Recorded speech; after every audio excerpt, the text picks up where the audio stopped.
can share that with you in a personal experience. Every day when I wake up, and the first thing that I always do is, wow, I'm alive. This is, maybe the Lord gave me another day finally, because this is the day, maybe, when He will get rid of my stupidity. And finally be a good servant. Finally be the one who He originally created and wanted me to be. Maybe this is going to be the day that finally I'm providing a good service to the world, to the society, to the ones that I will encounter today. Finally today, I will finally lay down all my defenses and stop worrying about vanity or envy or greed or me, and me. And finally being there for the work that the Lord sent me to. Karl Rahner, a great theologian, a Jesuit, like the Holy Father. There are a few Jesuits that are very good. I'm just kidding, I love them. I studied with them at the Gregorian as Santiago was there and so forth. And I love the Holy Father and many other great Jesuits. But always, of course, they're easy target to be. So Karl Rahner, a wonderful theologian that we had, 40 years or over 40 years ago when I was a student, he said that Christians in the future should be mystics or won't be at all. Over 40 years ago. This is the day, this is the time. After Vatican II, 50 years ago, that said beautifully Audum Spes and all the rest of the beautiful documents there, we had to read the signs of the times. And the signs of the times today are that we have to be mystics. That means a personal relationship with an intimacy with my beloved Lord. Otherwise, I will be just talking beautifully about that doctrine, trying to convince people here intellectual reasons, but never transforming the hearts, because I'm not living witness. If I do have that personal intimacy, that's a Mexican mystic, by the way, Conchita Cabrera de Almeida, is the one who generated the order for the missionaries of the Holy Spirit. That's why I'm so fond about that. But anyway, but every single mystic, like myself, had that personal relationship, and they discover new dimensions, new horizons, new ways of offering the world, like Paul VI used to say through Evangelii Nunciandi back in 76, I think it was, Evangelii Nunciandi, new order, new passion, new methods to evangelize the world. New order comes from those mystics. Those mystics, those who have the intimate relationship in politics or in serving the poor, like Mother Teresa of Calcutta, in the streets of any isle there, or in the slums of the world, or at universities, or every place. In the health field and among doctors, in the great scientists discover new expansions and new dimensions in the cosmos and the universe, in the ones where discover new vaccines and new medicines to cure every single disease in our world. Oh, in every single aspect to discover through mystics God's creation and God's presence through me. God, Jesus, like He did in Jesus, through Jesus we have the divine face of humanity, and Jesus is in each one of us, inviting us as baptized people to offer that to the world as a service. That is the best service. But if we do that, we will be doing it in joy.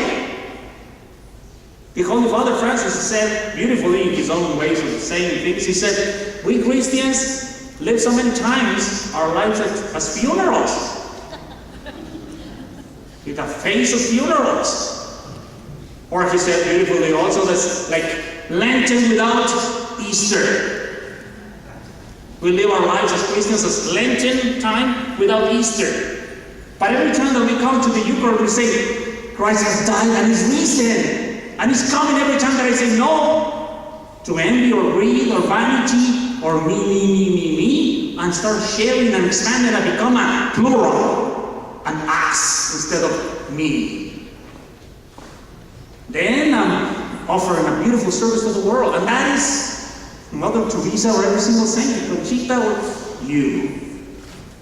The ones who are here longing, yearning, disciples and growing, trying to nourish yourselves with this kind of food so that we can be martyrs in everything that we believe, so that we can live according to that.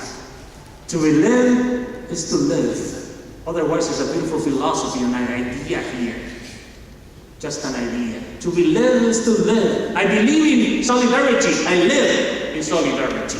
I believe in peace. I have to live in peace. I believe in human dignity. I have to live. I believe in joy, in fraternity, in forgiveness. I live in forgiveness. Growing gradually, endlessly, till the end of my pilgrimage on earth. That is why we Christians and Catholics especially are always a small portion. A small number. We worry so many times as well, we are not growing enough. I don't think that Jesus was ever worried about that. He said, go and spread that to the world.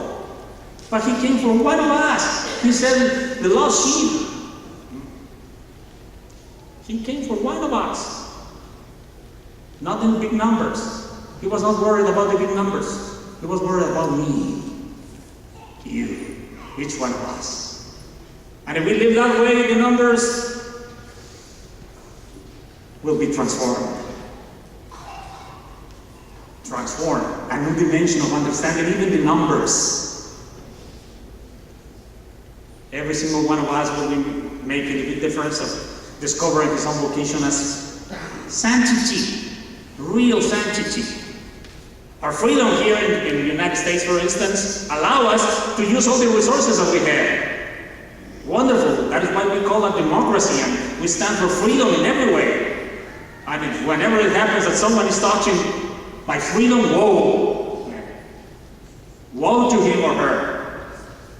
Doesn't matter who that person is. Parents, teachers, church, hierarchy, or of course the government. Freedom. Yeah, freedom, of course. The real freedom has to come from inside.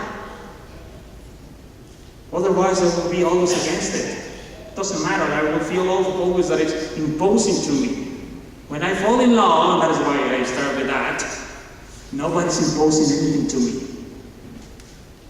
I do what I love to do. And everyone that has been in love, of course, I'm sure that you have, or still being very much in love, I hope so. You do crazy things. Absolutely crazy here. For the world around me, that's even, not only no logic, it's ridiculous. But it makes sense. What you took a real step forward and big effort for this is not really worth. For someone who is in love, it's really worth. And it was not even a burden. It was not even an effort. He came to fulfill me with that. We can use that freedom as we enjoy here in the United States to evangelize through the internet, to evangelize through Facebook, to texting, to every single area that we have and all the means that we have. We need to evangelize there, everywhere.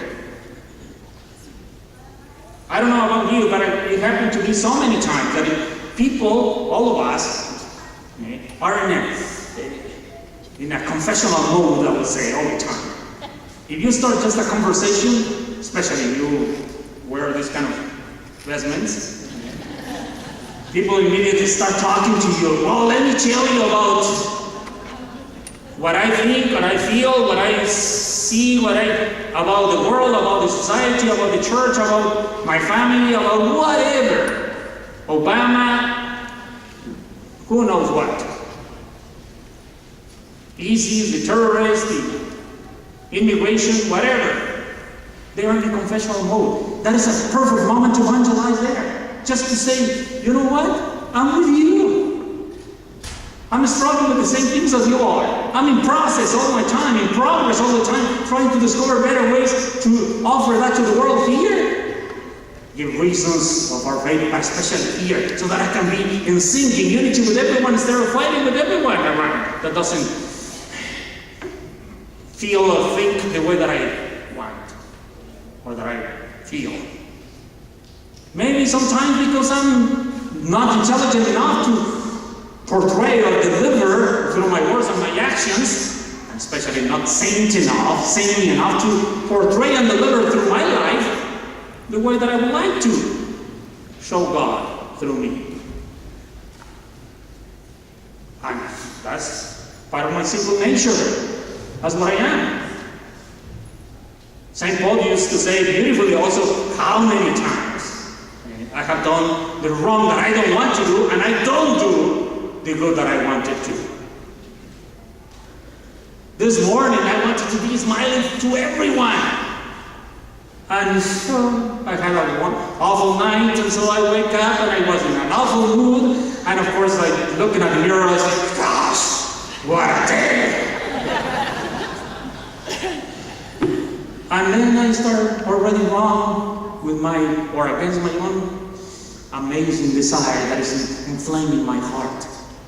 I was going to say thank you to my wife, or to my husband, or to my children, and praising the Lord for creation, and for nature, and for Boise, and for the Broncos, and for everything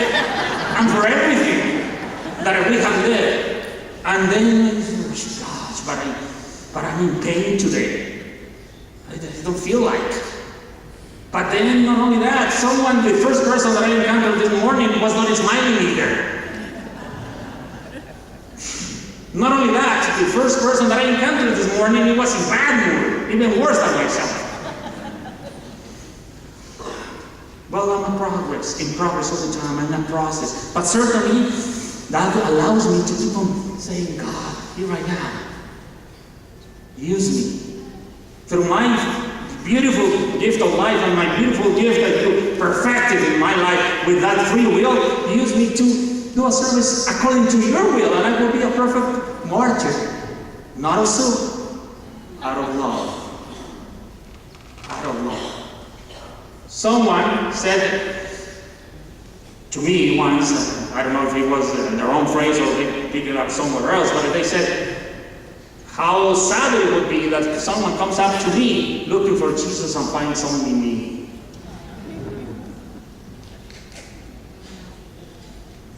And I said even more, how great it would be, and that would be the day. That would be the day. Really, the big day in my life, that someone comes to me, looking for me, and finds Jesus.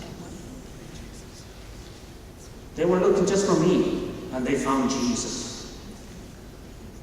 Then I was a perfect service to the world, because He is the only one who will really make the difference. And when I die, then the world will never be the same. That's the third category. Thankful for the past, and then living with that passion, and then longing for more so that I will make a difference for the world. In His name, in His presence, His face shining through me, they will discover His face here, His heart here, His ways of thinking, His thoughts with a new dimension. Of course, those who have done that are the ones who we call saints. And the greatest of the saints, of course, was the Blessed Virgin Mary, of course. The one who understood that there is nothing impossible for God. Nothing, absolutely nothing impossible for God. That we want to be responding with generosity to God's generosity. Just, we have to surrender today in a little action, a little extra action today, surrender to God's will. Those things that maybe I have been saying, yes, Lord, but not yet. Maybe today, and say, make the difference today, Lord. And we will be in awe, like the Blessed Virgin.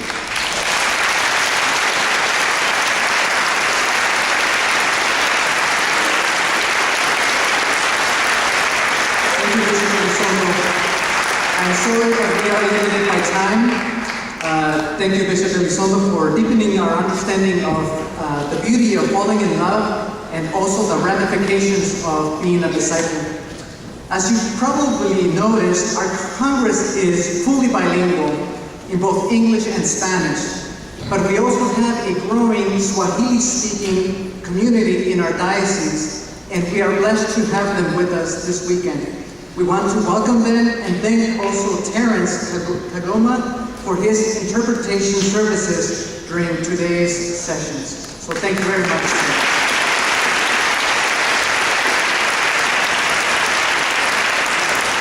And right now we just have a couple minutes, so we're going to begin the workshops at 11. So if you can please grab your stuff and head on over to the workshop sessions. Thank you.